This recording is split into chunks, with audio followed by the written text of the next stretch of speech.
नमस्कार साथियों। आज आप लोगों के सम्मुख आने का एक उद्देश्य जो है वह पुनः उत्तराखंड के शिक्षित युवाओं की आवाज़ को लेकर आपके सामने उपस्थित हो रहा हूं। आज हमारे उत्तराखंड के युवाओं ने, जो भी शिक्षित युवा हैं, जो मेहनतकश हैं और जो तैयारी करके जॉब पाने की उम्मीद पाले हुए हैं इस राज्य में, उन्होंने डिजिटल माध्यम से आंदोलन छेड़ दिया है।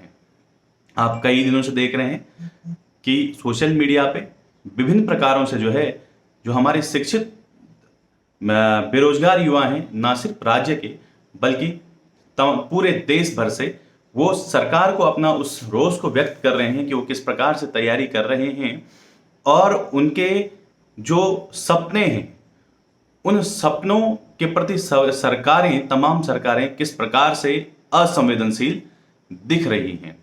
तो इसी क्रम में आज हमारे उत्तराखंड के युवाओं ने भी एक आंदोलन छेड़ा है। उसको ट्विटर पे बहुत बढ़िया तरीके से हमारे उत्तराखंड के जो युवा हैं उसको शेयर कर रहे हैं। Hashtag speak up for Uttarakhand youth करके इन्होंने हैशटैग चलाया है।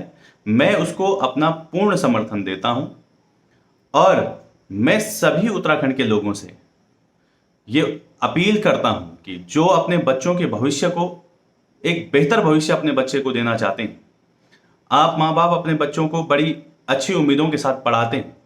इसलिए पढ़ाते हैं कि कल के दिन आपके बच्चा कोई डॉक्टर बनेगा, कोई इंजीनियर बनेगा, कोई पीसीएस की परीक्षाएं देके जाएगा, कोई कहीं क्लर्क बनेगा, कोई किसी अन्य पद पर जाएगा।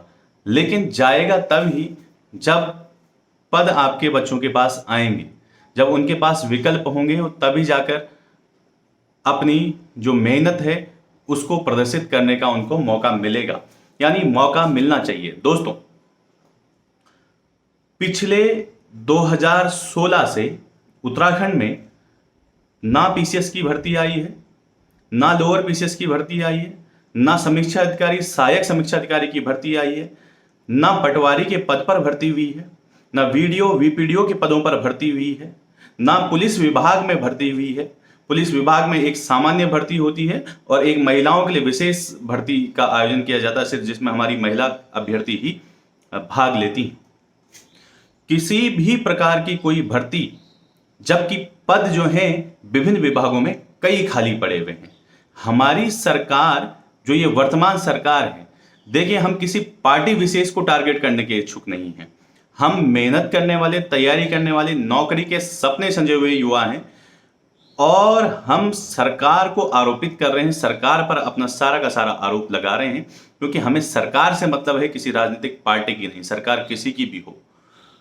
तो यह जो वर्तमान में सरकार है, जब हम 2017 में ये सरकार आ रही थी तो उस दौरान इस सरकार ने करनपुर कोचिंग का गढ़ है देहरादून में, उस गढ़ में तमाम जो दीवारें हैं वो दीवारें पोस्टरों से लबालब थी और उन पोस्टरों पर लिखा गया था कि जैसे ही हम सत्ता में आते हैं, वो मैंने देखा है, मैंने अपने प्रत्यक्षदर्शी हूं इसलिए आप लोगों के सामने कह रहा हूं।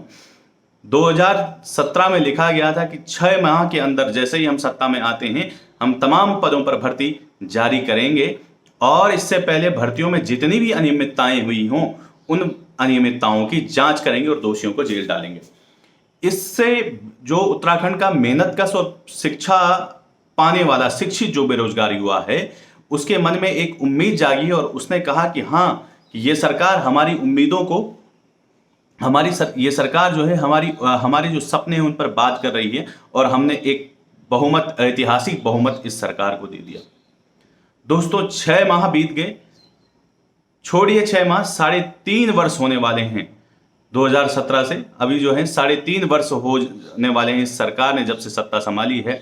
मैं आपको कह रहा हूं कि ना ही एक पीसीएस की भर्ती निकली, ना ही लोअर पीसीएस की भर्ती निकली, ना ही पटवारी की भर्ती निकली, ना ही वीडियो की भर्ती निकली है, ना ही पुलिस की भर्ती निकली है। हमारा बेरोजगार युवा सिर्फ अखबारों में, उन अखबारों को, मैं मीडिया के लोगों को भी कहना चाहता हूं, आप सत्ता का मुखपत्र ना बने। आप बेरोजगारों की और उत्तराखंड की मूल समस्याओं को उठाएं।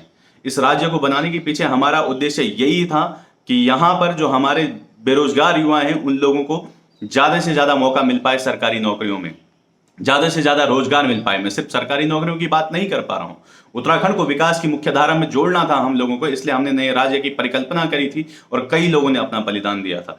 क्या इसलिए उन लोगों ने बलिदान दिया था कि आज जो उत्तराखंड का युवा है उसको सड़कों पर आकर अपनी आवाज उठानी पड़ रही कि हमें नौकरी दो? क्या ये लोग हैं वो? कौन उत्तराखंड राज्य का आंदोलन कर रहा था? हमारे उद्देश्य क्या थे उत्तराखंड को बनाने के? उद्देश्य यही थे कि जो नौजवान हैं उन नौजवानों को नौकरी के लिए परेशान ना होना पड़े। पलायन की बात की थी हमने उस दौरान, बहुत ज्यादा पलायन था। पलायन के मुख्य कारण क्या हैं? हमारी राज्य सरकार पलायन आयोग को गठित करती है, बहुत अच्छी बात है। पलायन के कारणों पर क्या फोकस किया गया है? पलायन के तब भी कारण शिक्षा, स्वास्थ्य और बेरोजगारी थी, और आज भी कारण पलायन के यही बने हुए हैं, जस के तस बने हुए हैं। शिक्षा के लिए अगर कोई आएगा तो देहरादून या दिल्ली चला जाएगा, स्वास्थ्य की सुविधाओं के लिए कोई आएगा तो देहरादून या दिल्ली चला जाएगा। तो मैं अपने आप को सिर्फ एक बेरोजगारी के मुद्दे पे केंद्रित करते हुए आप लोगों के सामने, बाकी बातें तो बहुत हैं जो सुनानी है। 20 वर्षों में किस प्रकार से उत्तराखंड के लोगों के साथ छलावा किया गया है, यहां पर जिन उद्देश्यों के लिए उत्तराखंड बना था वो उद्देश्य कदाप उनका तनिक भर भी पूर्ण नहीं हो रहे। बेरोजगारों के साथ जो शोषण हो रहा है उससे हम लोग त्रस्त हैं। पिछले 4 वर्षों से पीसीएस की भर्ती की इंतजार कर रहे हैं, लेकिन सत्ता पर किसी भी प्रकार का कोई जू उनके सर पर नहीं रेंगती है।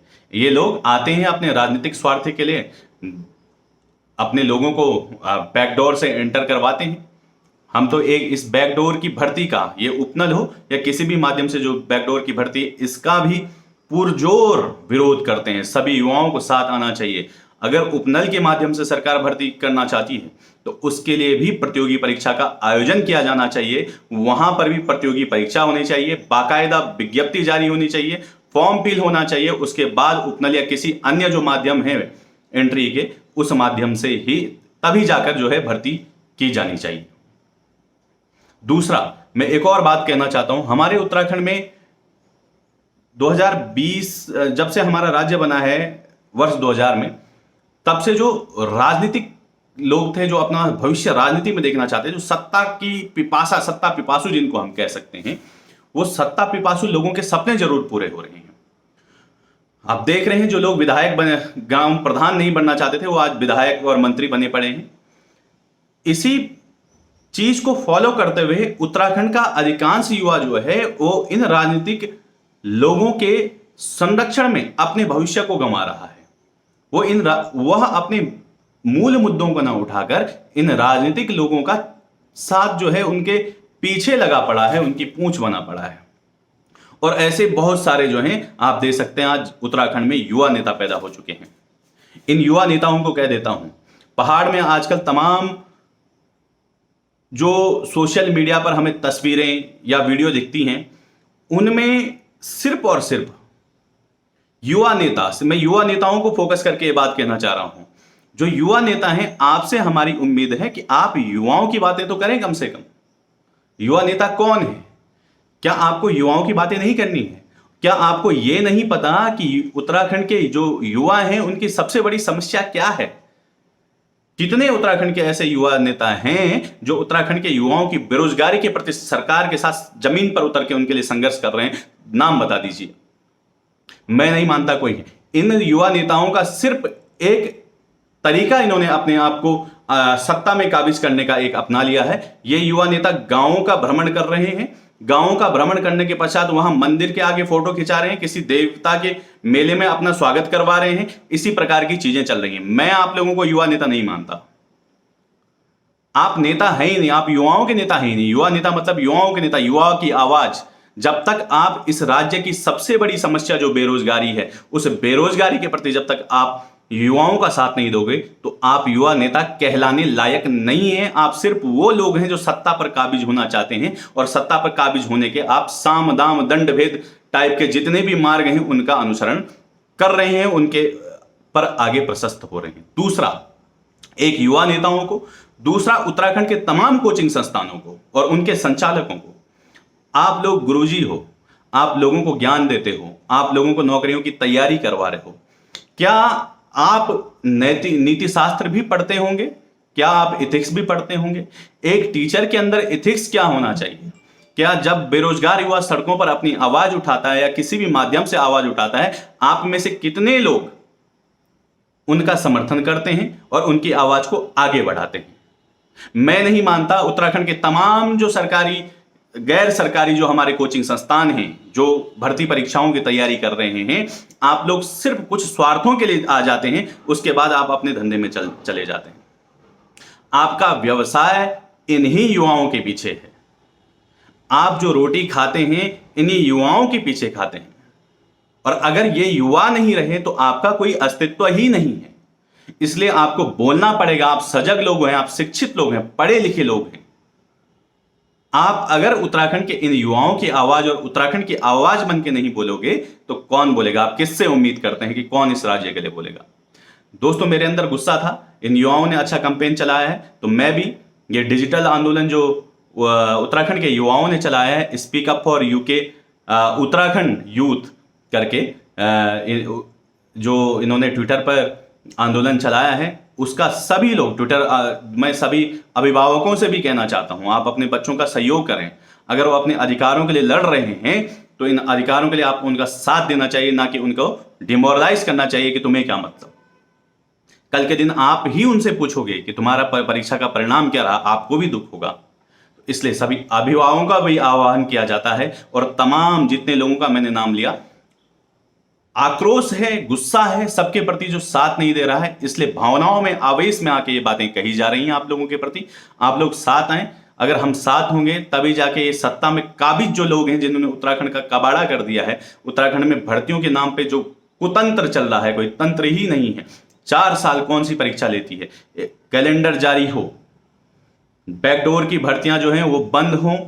अगर आप संविदा या उपनल के माध्यम से भर्तियां करवा रहे हैं, उनके लिए भी भर्ती परीक्षा का आयोजन हो, और पीसीएस की भर्ती जारी की जाए, लोअर पीसीएस की जारी की जाए। समीक्षा अधिकारी जिन जिन विभागों में पद खाली पड़े हैं, उन सभी भर्तियों को त्वरित सरकार निकाले। सरकार, आपसे हमारा ये आग्रह है। अगर आप ये काम करना चाहते हैं, जो ऐतिहासिक बहुमत हमने 2017 में आपको दिया था, उसी बहुमत में हम आपके साथ आगे भी कंधे से कंधा मिलाकर चलेंगे, अगर आप युवाओं की आवाज सुनते हो। लेकिन अगर युवाओं को षड्यंत्र आपने अपनी सत्ता के खेल का बनाया, तो युवा ही आपको सत्ता से बेदखल करने की भी हिम्मत रखता है। जय हिंद, जय उत्तराखंड।